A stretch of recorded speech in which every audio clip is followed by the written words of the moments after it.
রমজানেও আমরা আমাদের চেয়ারম্যান চাচা ছিলেন, ওনার আমরা দেখেছি উনিও নিষেধ করেছেন, এবারও উনি নিষেধ করেছেন।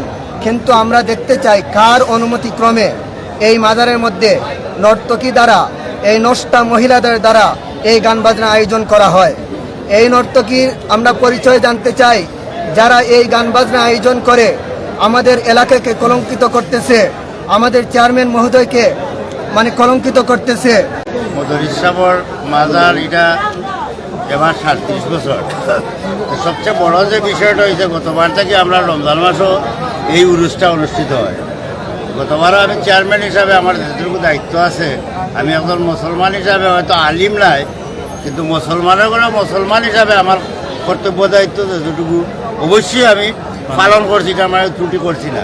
তবে আমি বুঝছি এখানে একটা কুচক্র মহল আছে, এরা বালা মানুষের প্রশ্নবিদ্ধ করবার লাগি, যেই দেখে মানুষ এখান থেকে একটু পড়ে যায় তখনই তারা প্রশ্নবিদ্ধ করার যে শব্দ, এই শব্দটা এখানে প্রয়োগ করি যায়। যেমন একটা কথা আছে না, যে একটা তরকারির মাঝে 80 টাকা রাশিন দিলেই সারা তরকারি দেখতেই নষ্ট করি যায়। আমি গতবার ওই জায়গার মাঝে ওয়াদা করছিলাম যে আমি চেয়ারম্যান থাকা অবস্থায় আমি পারমিশন দিতে হইল, পারমিশনের কাগজটার মাঝে লেখা থাকবো যে অসামাজিক গান বাজনা গাঞ্জা এইগুলা সম্পূর্ণ নিষেধ। ইনশাআল্লাহ তোমরা পারমিশনটা দেখলেও এটা দেখবা। এরপরেও আমি যদিও সময় দিতাম পারি না, আমার ব্যক্তিগত কাজে, ব্যক্তিগত বলতে আমার ইউনিয়নের কিছু কাজে ব্যস্ত। মানুষগুলা খারাপ, আমার এলাকা শান্তিপূর্ণ এলাকা, ইসলাম প্রেমিক এলাকা, এই এলাকায় গান বাজনা করি আমরা এলাকার মান সম্মান মানুষ, এরা আমরা চেয়ারম্যান সমন্বয় আইনের মাধ্যমে আমরা দেখতাম চাই, ঠিক না? এবং আমাদের যে ওসি সাহেব, আমার গতকাল ওনার সাথে আমাদের কথা হয়েছে, আজও ওনার সাথে আমাদের কথা হয়েছে। আলহামদুলিল্লাহ অক্লান্ত পরিশ্রম করতেছেন কিভাবে এই গান বাজনা বন্ধ করা যায়। যাই হোক, আমরা এই মাজারের মধ্যে আর কখনো কথা বলেন, ঠিক কিনা?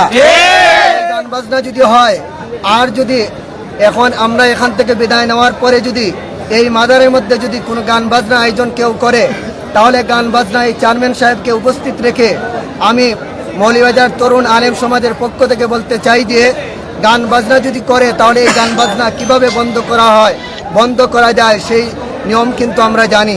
তার মধ্যে গতকাল থেকে উরুদ চলে, গত রাত কিন্তু বাদ মানুষ এই রাত 12টার পর থেকে গান বাজনা আরম্ভ করছিলেন।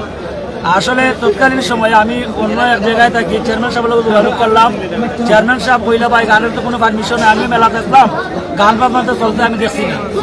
তৎকালীন সময়ে চেয়ারম্যান সাহেবের যোগাযোগের মাধ্যমে প্রশাসনের প্রচেষ্টায় রাত 2টার পর থেকে গান বন্ধ হয়েছিল। আলহামদুলিল্লাহ এখন পর্যন্ত গান বন্ধ আছে। আমরা আশা করবো চেয়ারম্যান সাহেব আমরা পাশে আসুন, বিশেষ করে আমাদের এলাকার শেরপুর পানির এসআই ভাই শিবু দারোগা আমাদের পাশে আছেন, উনি আস্থা দিন কষ্ট করছেন, ধন্যবাদ জানাই। বিশেষ করে চেয়ারম্যান সাহেবের ধন্যবাদ জানাই। আর যারা গত রাত গানের মঞ্চে উবাইয়া এমপি সাহেবের দোয়াইতে গান গাওয়াইছেন, তাদের প্রতি আমরা নিন্দা জানাই। এই মানুষগুলা খারাপ, আমার এলাকা শান্তিপূর্ণ এলাকা, ইসলাম প্রেমিক এলাকা, এই এলাকায় গান বাজনা করি আমরা এলাকার মান সম্মান মানুষ, এরা আমরা চেয়ারম্যান সমন্বয় আইনের মাধ্যমে আমরা দেখতাম চাই, ঠিক না? এই জায়গায় কে বিএনপি, কে জামাত, কে তালামিদ, সেটা আমরা দেখার বিষয় নয়। আমরা সবাই মুসলমান। এই রমজান মাসের পবিত্রতা রক্ষায় 3 দিন এই জায়গায় উরুদ চলবে। আপনারা যারা লাইভ দেখবেন আপনারা আসেন, কেনাকাটা করেন, মাজার জিয়ারত করেন, আমাদের কোনো সমস্যা নাই। এই জায়গায় গাঁজা, বেটি নাচ, গান বাজনা 3 দিন বন্ধ থাকতেই হবে। আর কোনো আপোষ চলবে না, আর কোনো মাতামাতি চলবে না। গান চললে ডাইরেক্টলি আমরা ইমানি চেতনায় অ্যাকশনে নামবো ইনশাআল্লাহ। এরপরেও ডাকাইয়া যারা এখানে হয়, এরার লোকের একটা সুসম্পর্ক আছে, তারা আমরা ঢাকা থেকে আইতেও শোষণ করে। এই হিসাবে জাস্ট আমি যে 2 দিন আইছি, একমাত্র খালি টাকার মোস্তফা ভাইয়ের লোক আমার তার অফিসও দেখো হয়েছে 10-15 মিনিট। এর বাইরে আমি মেলাত আর কোনো জায়গাতেই আমার চোখটাই গেছে না যে আমি কোনারও কিতাব ওর কোনারও দোকান বইছে বা কমিটি। তো তারা আমার দীর্ঘ গত 2 বছর সভাপতি রাখছি। এবার আমি আমার ব্যক্তিগত পক্ষ থেকে কইছি যে আমি এই দায়িত্ব থাকতাম না। চেয়ারম্যান হিসাবে তোমরা বুট দিচ্ছাই, এ দায়িত্বই আমার সব জায়গাতেই আমি চাইলে সব জায়গাতেই আমি অ্যাটেন্ড করতাম পারবো। তোমরা অন্য একজনের সভাপতি যাও যে সবসময় এই জায়গার থাকে। গতকালকে আমি আইছি আইয়া জাস্ট মোস্তফা বইছি বর পরে একটা বনাইছে সেগুলো মাইল লাগিয়ে গেছে মাইল লাগিয়ে গেছে অন্যই আমি আর সুবল চেয়ারম্যান আমরা শেরপুর গেছি এরপরে আমার ভাই জাহাঙ্গীরে আমার ফোন দিয়েছে বতার আটকানো তখন তার কাছ থেকে বললাম না আমি তো দেখছি এটা কিছু না বা আমরা কঠোরভাবে নির্দেশ দিছি যে মেলাত কোনো গান বাজনা হইতো না কেউ যদি জিজ্ঞাসা করে করতে পারে কোনো মাইক কিচ্ছু হইতো না ইভেন কি আমরা সে আরো কঠোরভাবে এই কারণ পরিচালনার দায়িত্বে যে মোস্তফাই আছে তাই নুবাইয়া আমরা বাঞ্ছিতের সামনে এ ভাষাটা ব্যক্ত করছি যাই হোক যদি কোনো কুচক্র মহল এটা করিয়া থাকে তৎক্ষণিক আমরা ইমানি দায়িত্ব নিয়ে আমরা প্রতিবাদ সহযোগিতায় যার যে দায়িত্ব আছে ইনশাআল্লাহ আমরা কেউ লেখা প্রতিবাদ করছি কেউ ফোনে প্রতিবাদ করছি দেশের আইন শৃঙ্খলা সচেতন আছে বিধায় তৎক্ষণিক লগে লগে এটা বন্ধ হয়েছে আমরা প্রত্যেকেই এখানে ব্যক্তিগত বিষয় নয় এটা আমরা ইমানি দায়িত্ব আমরা প্রত্যেকেই যদি সচেতন থাকি তাহলে আমরা চেষ্টা করলে এই যে আমরা কলঙ্কিত করার লাগে যে একটা কুচক্র মহল এই জিনিসটারে পুনরাবৃত্তি করে এই জিনিসটা আমরা তত্ত্ব নিয়ে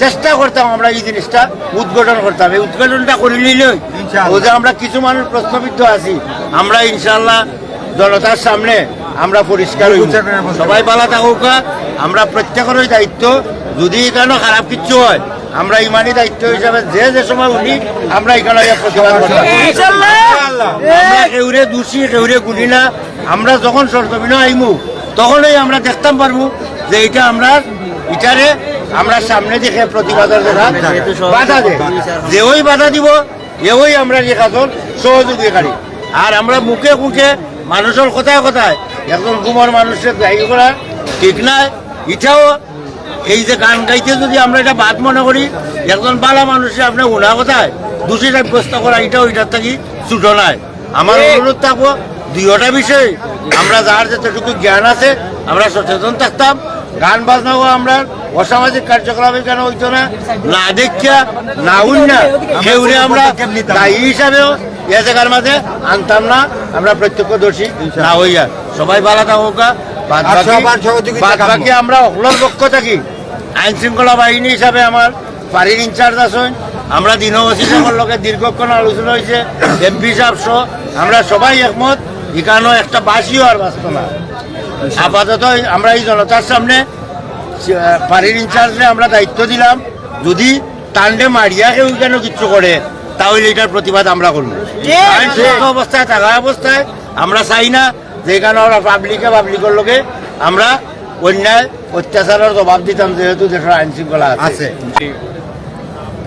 আমাদের প্রোগ্রামে উপস্থিত সমাজের চেয়ারম্যান এবং আমার এলাকার মানুষ ভাই বাদা যারা আছে যে বিষয়টা নিয়ে আপনারা উদ্বিগ্ন ছিলেন সেটা আমরা দৃঢ়তার সাথে বলতে চাই যে এখানে আজকে এই রমজানের পবিত্রতার রক্ষার্থে যে ধরনের ব্যবস্থা নেওয়া দরকার বিশেষ করে নাচ গান যে বিষয়টা কালকে আসছিল সেটা আমরা আমাদের ঊর্ধ্বতন স্যারদের সাথে কথা বলে সাথে সাথে আজকে দুপুরবেলা আসছিলাম আমরা আসার পর বন্ধ করে দিয়েছি তো আমি কথা দিচ্ছি যে এখানে আর কালকেও প্রোগ্রাম আছে এই প্রোগ্রাম সহ আর এখানে গান বাজনা হবে না এটা সর্বোচ্চ আপনারা সহযোগিতা করেন আমরা আশা করি যে রমজানের যে পবিত্রতা আছে সেটা রক্ষা করে এখানে যে প্রোগ্রামটা আছে যে সুষ্ঠুভাবে সম্পন্ন হয় ধন্যবাদ সবাইকে